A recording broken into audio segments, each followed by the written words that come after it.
حاجة هي لك رضا إلا قضيتها يا أرحم الراحمين. لا إله إلا الله الحليم الكريم. سبحان الله رب العرش العظيم. الحمد لله رب العالمين. أسألك موجبات رحمتك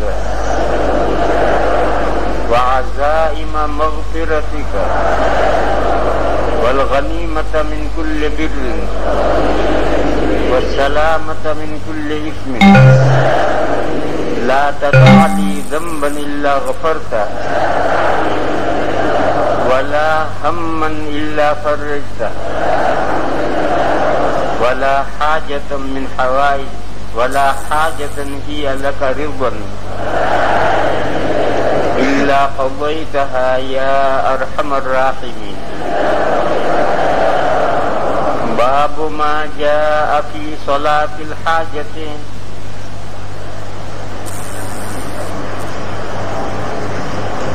صلاۃ الحاجہ یہ ہے کہ آپ کو کوئی اہم کام درپیش ہے، چاہے وہ اللہ سے متعلق ہو یا کسی بندے سے متعلق. مثلا کھانا مدرسے سے کھل رہا ہے اور آپ استحقاق رکھتے ہیں مگر کوٹا لمیٹڈ ہے کہ 200 طالبوں کا کھانا کھلے گا، آگے نہیں کھلے گا، اور وہ 200 جو کھلنے ہیں وہ کھل رہا ہے اور آپ کا استحقاق ہے، آپ ان 200 میں آ سکتے ہیں. اب یہ حاجت ناظم تعلیمات سے متعلق ہے یا محتمم دارالعلوم سے متعلق ہے یا کوئی حاجت براہ راست اللہ سے متعلق، بندے کا کوئی توسط نہ ہو،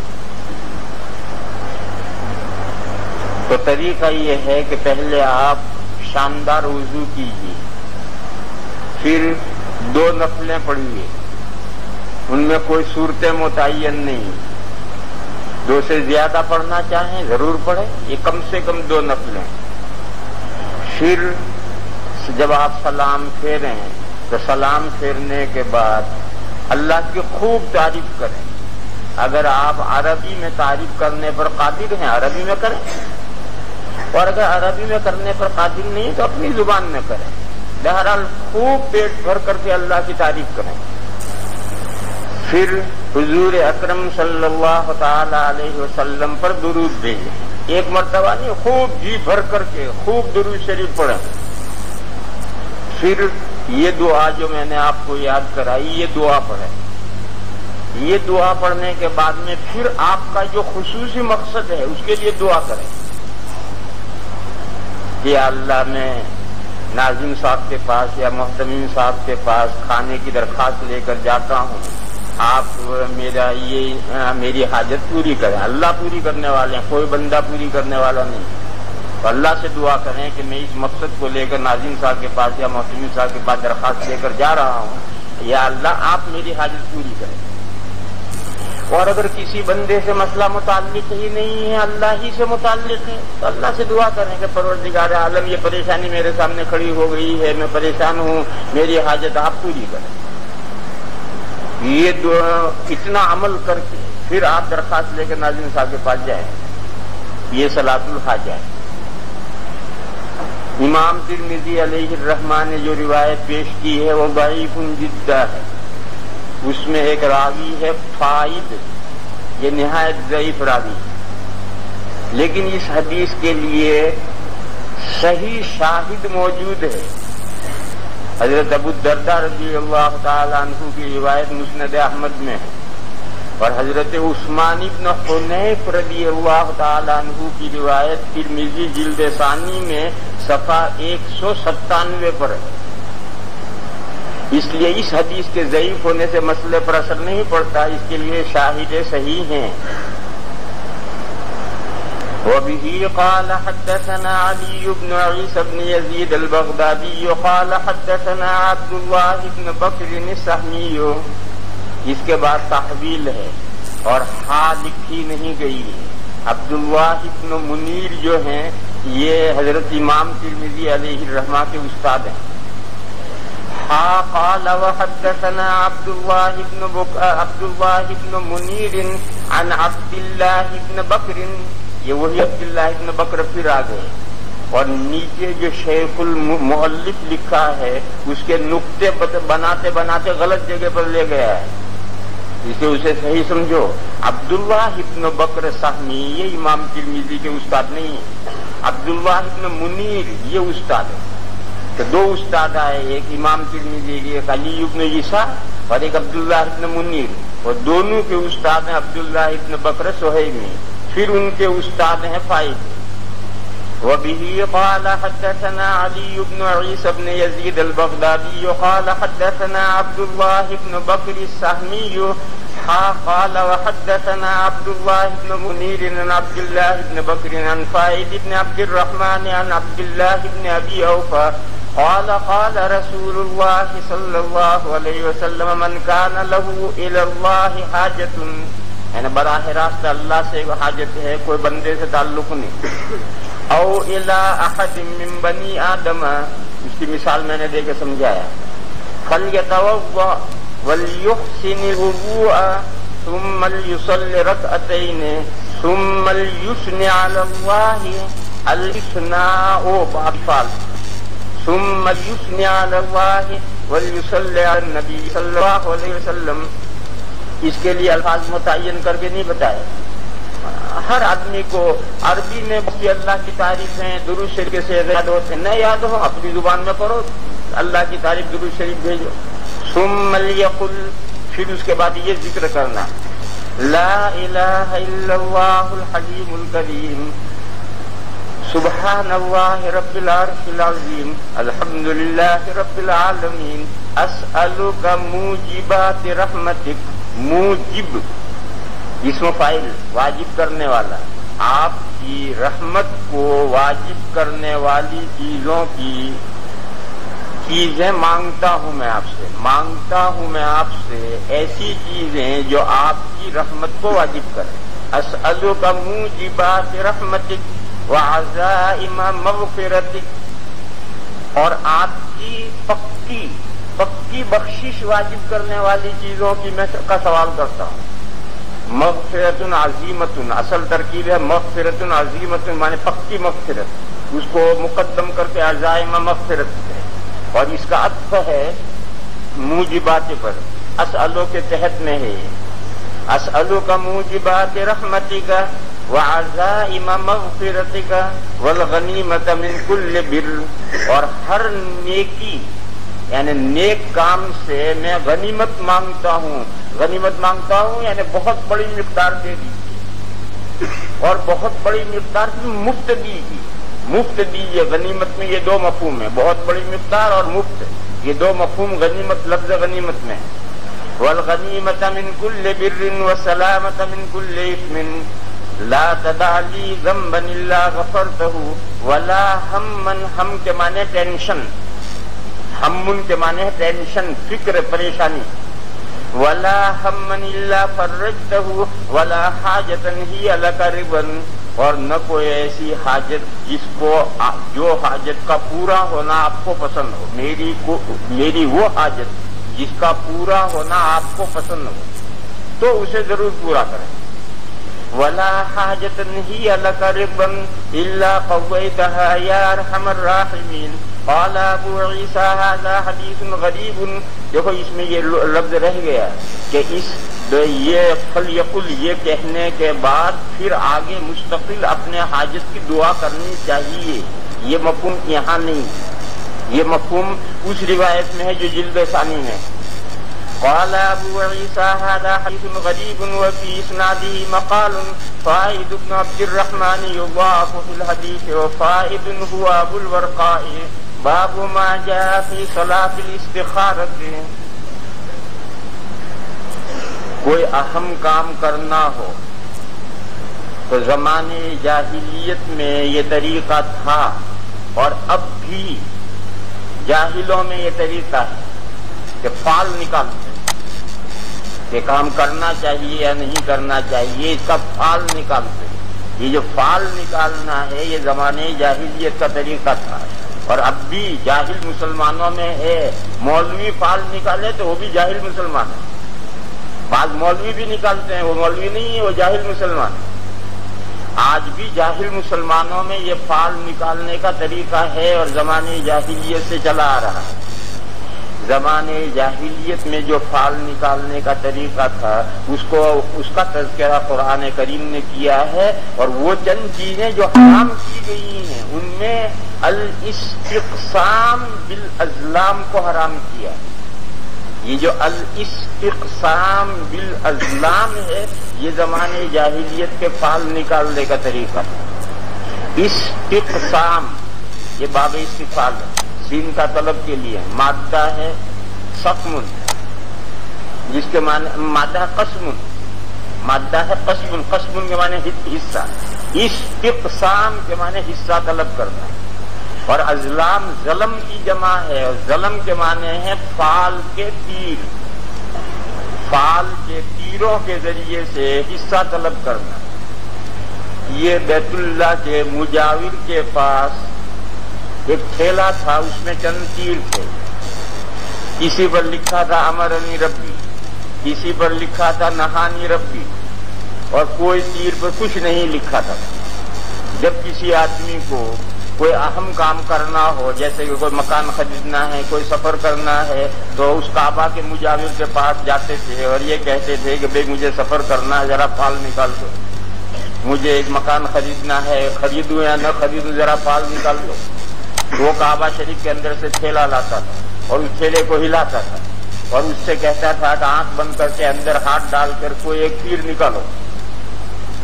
اب ظاہر ہے کہ تین تیر ہے، کوئی ایک تو ہاتھ آئے گئی، تو اگر ہاتھ میں باہر تیر نکلا امرنی ربی تو کہے گا ہاں یہ کام کرنا چاہیے، اور اگر اتفاقاً میں تیر نکلا نہانی ربی تو کہا نہیں یہ کام نہیں کرنا چاہیے، اور اگر اتفاقاً وہ تیر نکلا جس میں کچھ نہیں لکھا تو فال دوبارہ نکالے۔ یہ محض اتفاقات ہیں۔ جب تین تیر ہے اندر تو کوئی تو تیر ہاتھ آنا ہے، یا تو امرنی ربی آئے گا، نہانی ربی آئے گا، یا خالی آئے گا۔ اور یہ اللہ پر جھوٹ بہتان ہے کہ امرنی ربی اللہ نے کہاں حکم دیا ہے، نہانی ربی اللہ نے کہاں منع کیا ہے، تو اللہ پر جھوٹ اور بہتان ہے۔ مگر یہ زمانے جاہلیت میں یہ طریقہ تھا، اور مختلف مقاصد کے لیے استقسام بالازلام ہوتا تھا۔ قرآن کریم نے صراحتاً جو امور حرام کیے ہیں اس میں اس کو حرام کیا۔ کیوں؟ یہ محض اتفاق ہے، اور اللہ پر بہتان ہے کہ اللہ نے مجھے حکم دیا، اللہ نے مجھے منع کیا ہے۔ اللہ نے کہاں حکم دیا اور کہاں منع کیا؟ اس کی نظیر کہیں تم دلی وغیرہ میں سڑکوں پر بیٹھے دیکھو گے کہ ایک سادھو بیٹھا ہے، اس کے پاس ایک پنجرا ہے، اس میں ایک چڑیا ہے، اور نیچے بہت سارے لفافے پھیلائے ہوئے ہیں۔ اب جس کو قسمت معلوم کرنی ہے جائیے، اس کو پیسے دیجئے، وہ پنجرا کھولے گا، وہ چڑیا نکلے گی اور سب پر گھومے گی اور گھوم کر کسی پر چونچ مارے گی۔ وہ لفافہ نکال کر آپ کو دے دے گا۔ اب اس لفافے میں جو کارڈ رکھا ہے اس میں جو کچھ لکھا ہے وہ آپ کی قسمت ہے۔ دہلی میں تماشا بہت سڑکوں پر بیٹھے بیٹھے لوگ کرتے رہتے ہیں۔ یہ وہی استقسام بالازلام ہے۔ چڑیا کہاں سے اتنی بڑی عقل مند ہو گئی کہ اسے ہماری قسمت کا پتہ چل گیا؟ ماشاء اللہ، ہم سے زیادہ عقل مند ہماری چڑیا ہے۔ یہ سب جھوٹ ہے، بہتان ہے، اس کی کوئی حقیقت نہیں۔ دوسری نظیر، اسٹیشنوں پر وزن تولنے کی مشین لگی ہوئی ہوتی ہے، آپ اس میں روپیہ 2 روپے ڈال کر کھڑے ہوئیے، چکر گھومے گا اور اندر سے ٹکٹ نکلے گی۔ اس ٹکٹ کے اوپر تو آپ کا وزن لکھا ہوگا اور پیچھے آپ کی قسمت لکھی ہوگی۔ یہ بھی وہی استقسام بالازلام ہے، یعنی وزن کرنے کو میں منع نہیں کرا، وزن ضرور کریں، مگر یہ جو اس ٹکٹ کے پیچھے قسمت لکھی ہوئی ہے یہ تو بہت جھوٹ ہے۔ کیوں؟ وہ ٹکٹ ایک تھپی رکھی ہے، کسی پر کچھ لکھا ہے، کسی پر کچھ لکھا ہے، کسی پر کچھ لکھا، اندر ایک تھپی ہے، آخری نکلے گی۔ تو اتفاق ہے، تو آخری ہماری قسمت کہاں سے ہو گئی؟ غرض یہ سب شکلیں استقسام بالازلام کی ہیں، اور یہ محض اتفاقات ہیں اور جھوٹ ہے اور اللہ پر بہتان۔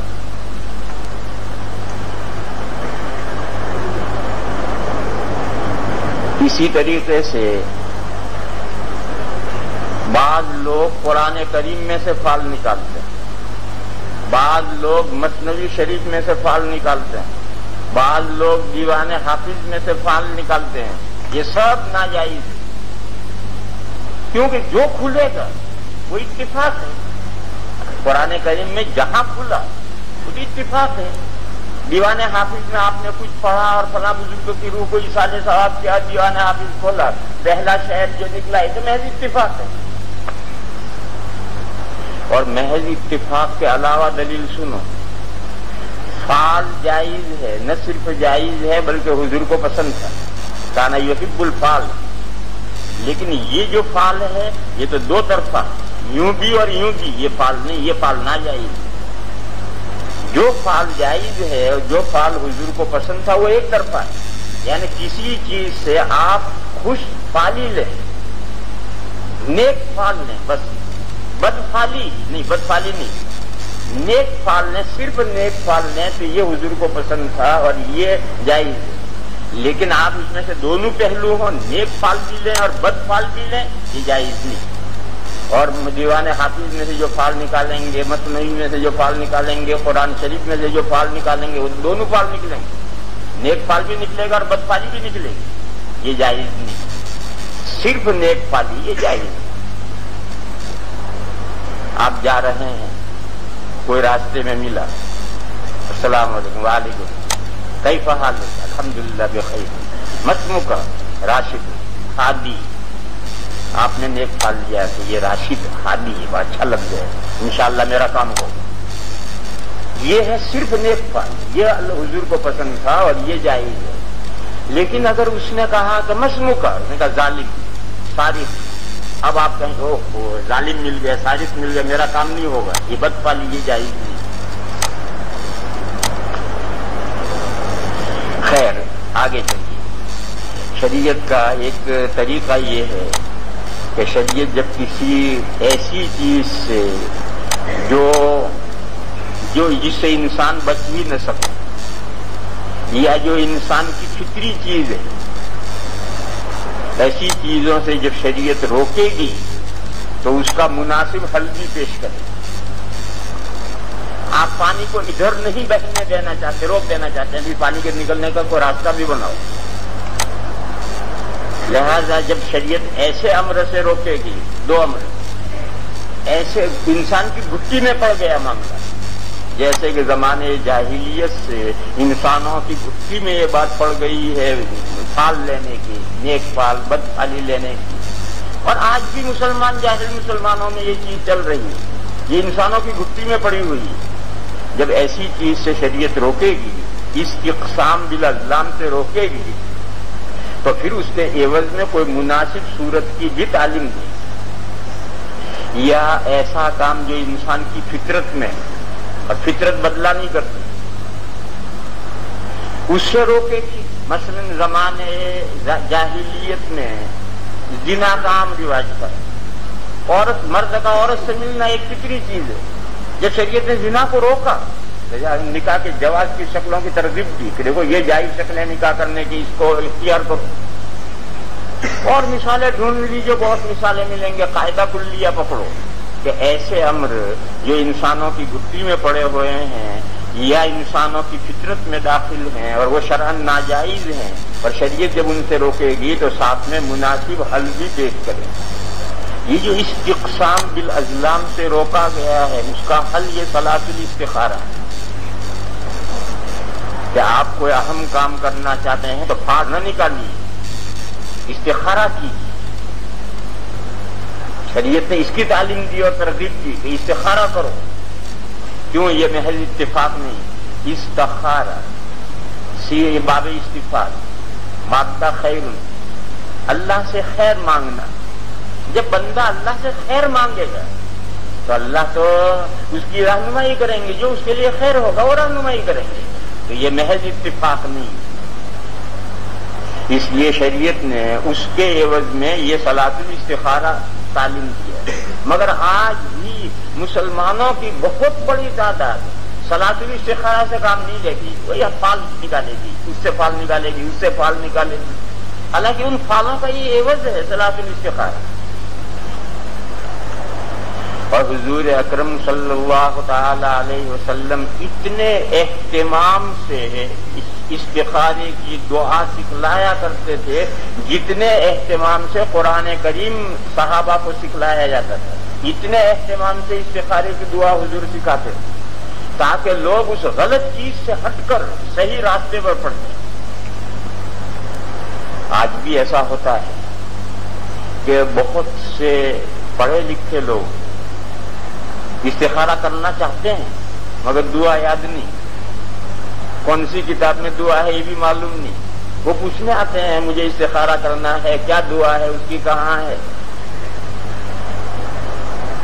اور عام مسلمانوں کو کیا کہو، کسی مولوی کو دعا یاد نہیں،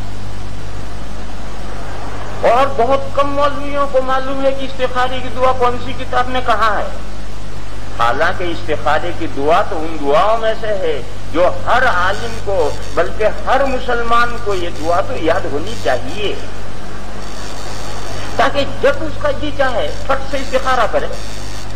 آج جو استخارے میں مانے ہے وہ یہ دعا نہ جاننا ہے، یہ دعا یاد نہ ہونا ہے استخارے میں مانے.